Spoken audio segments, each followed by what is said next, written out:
Hello and welcome back.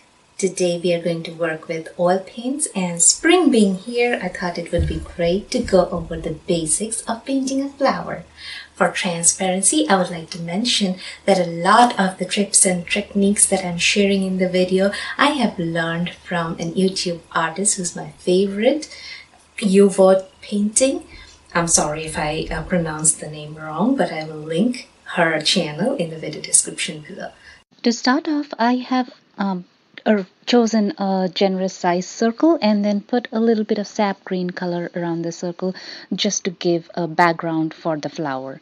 Now I made a nice pink shade by mixing titanium white with alizarin crimson, and I am applying that all over my circle.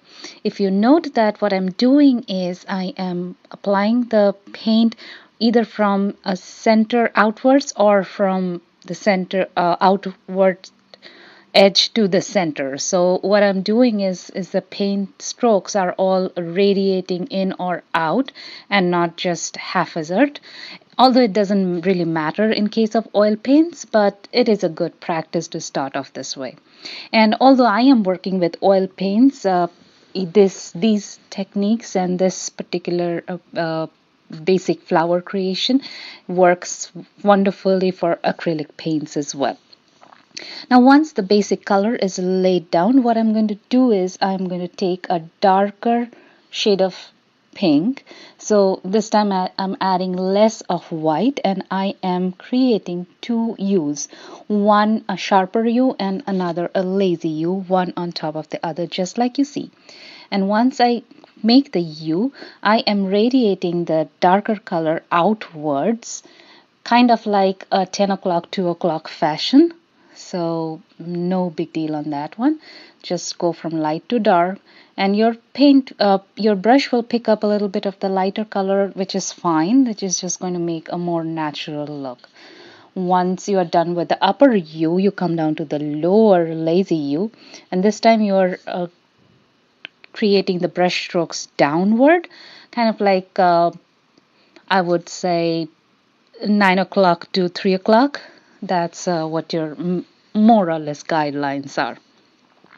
And once that is created, we will start doing our petals. And for petals, first we need to have a clean small flat brush, and all we are going to do is use white paint. Now for this particular painting, I am not mixing any medium other than a little bit of OMS, and I am using only as much OMS so that I can create kind of like make the paint flow easily. Now you see, with the titanium white and the flat brush, I made kind of like a heart shape. I am giving all the shapes different names because I've seen that giving the shapes names or funny characters not only makes it interesting but also helps you in remembering.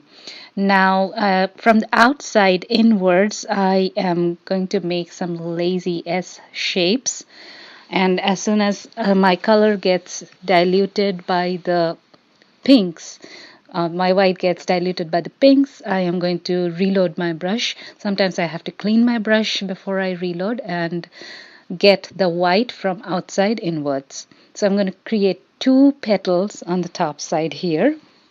And always remember that in most flowers, petals are more or less overlapping each other, and that is what gives the natural looks. If you scatter all the petals and like if 5 petals completely separated from each other, that is not generally what generally happens in the nature, so it will not look very natural. So I wouldn't recommend that in most cases.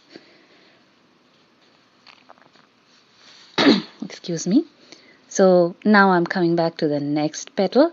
So the heart, I kind of used it in half and half to create those two petals, and all I'm doing is adding titanium white to the edges and pulling that inwards towards the center. I'm not bringing my brush all together to the edge of the center, and I'm starting off with a lazy S shape on the edge and slowly just following the same pattern. Just overlap your strokes one after the other, keep loading your paint with more and more white, and go on till you have the desired look. You will see that a lot of times my hand is going away from the screen, and it is a time either I'm loading paint or I'm cleaning my brush or I am mixing in a little bit of odorless mineral spirit with my paint.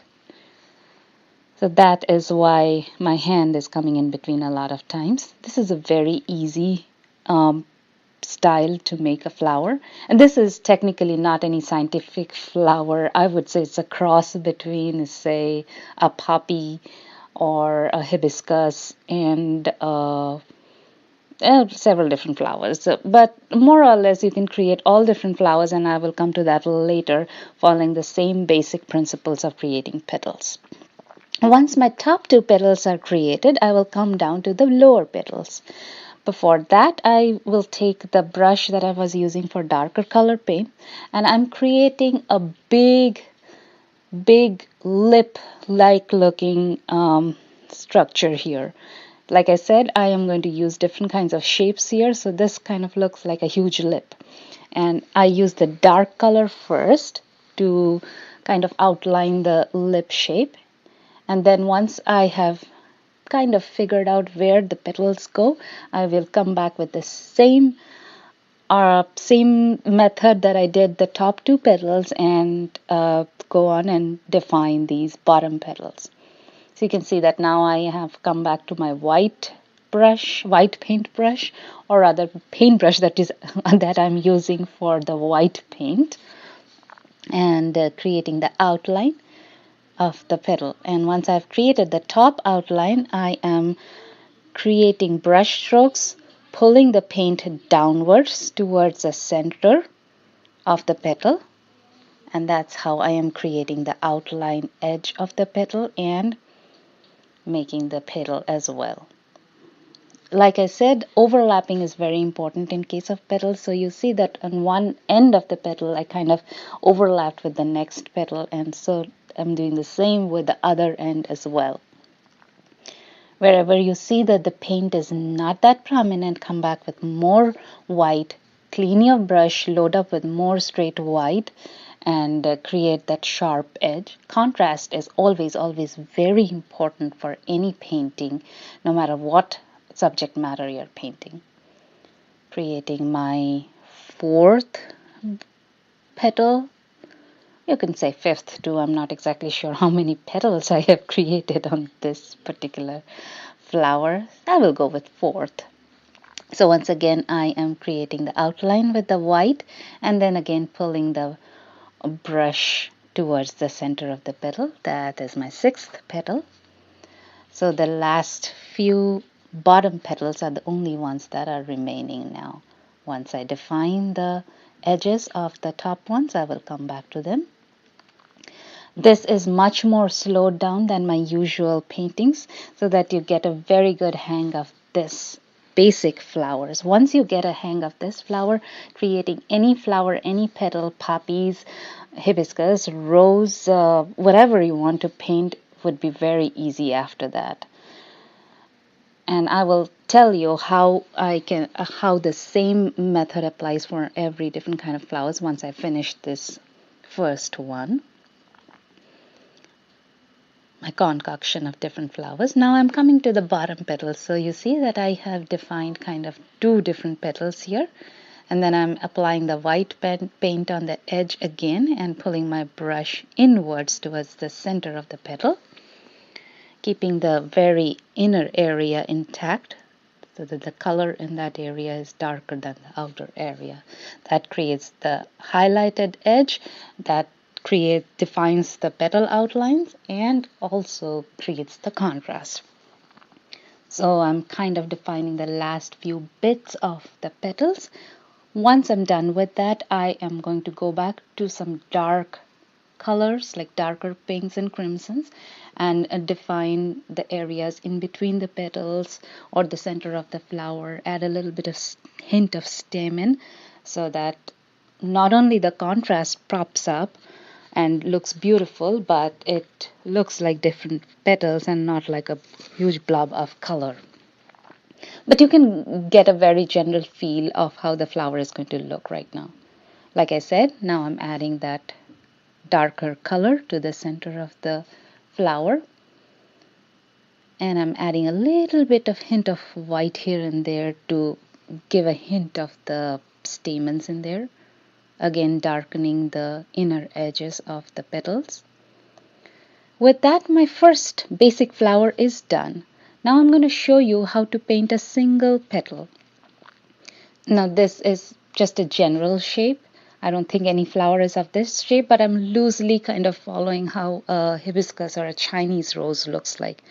So once I created kind of like a heart-shaped petal, I'm going from the outward edge inward with the white and creating the highlights. So the edge of the petals and the center is of the darker color, and the uh, edge of the petals, like in between the two petals, it's a darker color, and the outer edge of the petals is where I will put my highlights. I've chosen pinks for all of these flower petals that I'm showing today. Pinks, and for dark color the crimson, and then the for the highlights the white. This works great with any color. You can mix like orange and red, you can mix yellow and orange, you can do blue, different shades of blue, you can do white with a hint of green and blue, you can do white with a hint of yellow, and each and every one of them would be a different flower and beautiful flowers. Again, not scientifically any particular flower, but beautiful flowers in general, and give the impression like this one, you can very well understand this is a flower petal. Now I'm showing how an individual petals, like say, this is pink, so it's hard to imagine, but like a sunflower petal would be like. Now I'm adding a couple more petals to it to show you what is a basic structure of maybe a tulip flower. So you see in between the petals of the tulip is the dark color, and then the outside edges would be the lighter color. So that's the basic construct of the tulip flower. My final petal, this is more like, say, probably an iris flower. There's much more detail that goes in an iris flower, but I was just trying to show you how different kind of shapes of petal you can create using the same basic principle. One light basic mid-tone color, and then highlights and contrast. So that's are all the three different kind of petals that I have shown you already.